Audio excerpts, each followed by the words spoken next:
الحمد لله وكفى والصلاة والسلام على عباده الذين اصطفى خصوصا على سيد الرسل محمد المصطفى وعلى آله المجتبى وعلى أصحابه الأتقياء والأصفياء.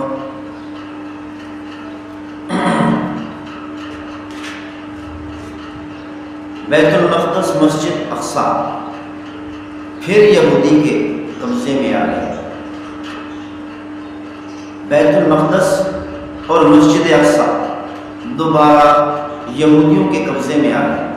14 اپریل سن 2025 کو مسجد اقصی کے پرانے دروازے کھول دیے گئے۔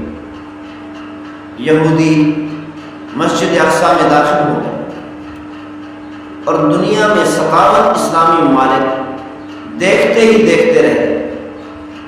گویا کہ یوں کہو کہ یہودی مسجد اقصی میں داخل ہو کر دنیا میں 57 اسلامی ممالک کو پھونک سے اڑا دیا۔ یہودیوں نے یہ دروازے کتنی 100 سال بعد کھولے؟ نمبر 2، یہودی مسجد اقصی کو کیوں گرانا چاہتے ہیں؟ نمبر 3، ہیکل سلیمانی کیا چیز ہے؟ نمبر 4، تابوت سکینہ کہاں دفن ہے؟ نمبر 5، آپ صلی اللہ علیہ وسلم معراج پر کس جگہ سے آسمانوں کی طرف تشریف لے گئے تھے؟ نمبر 6، بنی اسرائیل کس نبی کی قوم ہے؟ یہ ساری معلومات آپ کے سامنے اس ویڈیو میں شیئر کی جائیں گی۔ یہ ویڈیو بہت ہی اہمیت کی حامل ہے۔ چند روز قبل اسرائیل نے ویڈیو بنا کر پبلش کی، پوری دنیا کو دکھایا کہ مسجد اقصی کو گرا کر ہیکل سلیمانی کو تعمیر کیا گیا۔ یروشلم میں مسجد اقصی بھی موجود ہے۔ یروشلم فلسطین کا دارالحکومت ہے اور یہ بہت ہی پرانا شہر ہے، اور اس شہر کو یہودی لوگ اور عیسائی لوگ اور تمام مسلمان انتہائی مقدس مانتے ہیں اور اس شہر کی قدر اور احترام کرتے ہیں۔ آخر زمان نبی صلی اللہ علیہ وسلم نے 16 ماہ سے لے کر 17 ماہ تک مسجد اقصی کی طرف تمام مسلمانوں کے ساتھ مل کر رخ کر کے نماز پڑھی۔ مسلمانوں کا قبلہ اول یہی مسجد اقصی ہے، یہی وہ بیت المقدس ہے، یہی وہ مسجد اقصی ہے جس میں آخر الزمان نبی صلی اللہ علیہ وسلم نے 1,24,000 انبیاء علیہ السلام کی نماز میں امامت کرے۔ بیت اللہ شریف کی تعمیر کے 40 سال کے بعد سیدنا حضرت ابراہیم علیہ السلام نے بیت المقدس کو تعمیر کروایا۔ مسجد اقصی کا کل رقبہ 1,44,000 مربع میٹر ہے۔ یہاں ایک وقت میں 5,000 سے زیادہ نمازی نماز ادا کر سکتے ہیں۔ مسجد اقصی بہت ہی بڑی مسجد ہے۔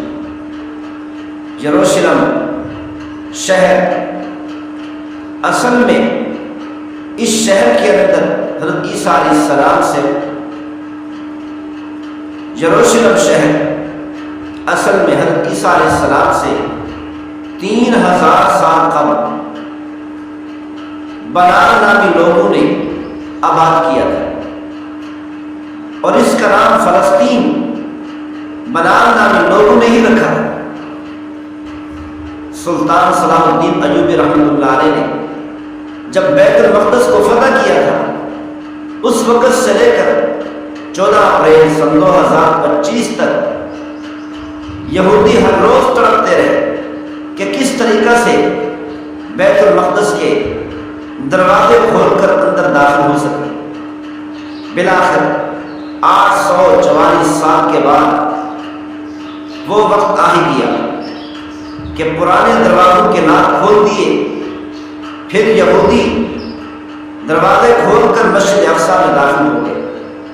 بیت المقدس، مسجد اقصی، قبہ صخرہ، یہ تینوں الگ الگ ہیں۔ گولڈن کلر کا گنبد جو نظر آتا ہے یہ قبہ صخرہ ہے، جہاں سے آپ صلی اللہ علیہ وسلم نے معراج کا سفر شروع فرمایا تھا۔ قبہ صخرہ کے ارد گرد جہاں تک 4 دیواری ہے اس کو مسجد اقصی کہتے ہیں، یہ بیت المقدس کہلاتا ہے۔ مسجد اقصی قبہ صخرہ کے سامنے ہے، بہت بڑی مسجد ہے، عورتوں اور مردوں کے لیے الگ الگ جگہ نماز ادا کرنے کے لیے بنا دی گئی۔ اس مسجد میں سلطان صلاح الدین ایوبی رحمۃ اللہ علیہ نے لکڑی کا بنا ہوا ایک نہایت ہی خوبصورت ممبر رکھا تھا۔ آج بھی 900 سال گزرنے کے باوجود یہ ممبر اسی شان و شوکت سے موجود ہے۔ قبہ صخرہ کا کلر گرے تھا، عبد الملک بن مروان نے بنوایا تھا۔ پھر کئی سو سال کے بعد اردن کے بادشاہ شاہ حسین نے 200 کلو سونے کو اس گنبد پر، قبہ صخرہ پر چڑھا دیا۔ اس گنبد میں وہ چٹان بھی موجود ہے جس پر آخر زمان نبی صلی اللہ علیہ وسلم نے قدم مبارک رکھ کر معراج کا سفر، آسمانوں کا سفر شروع فرمایا تھا۔ اس مسجد میں وہ جگہ بھی موجود ہے جہاں پر آخر الزمان نبی صلی اللہ علیہ وسلم نے 1,24,000 انبیاء علیہ السلام کی امامت کرائی۔ امامت کرانے کے بعد آخر الزمان نبی صلی اللہ علیہ وسلم قبہ صخرہ میں موجود چٹان پر تشریف لے گئے۔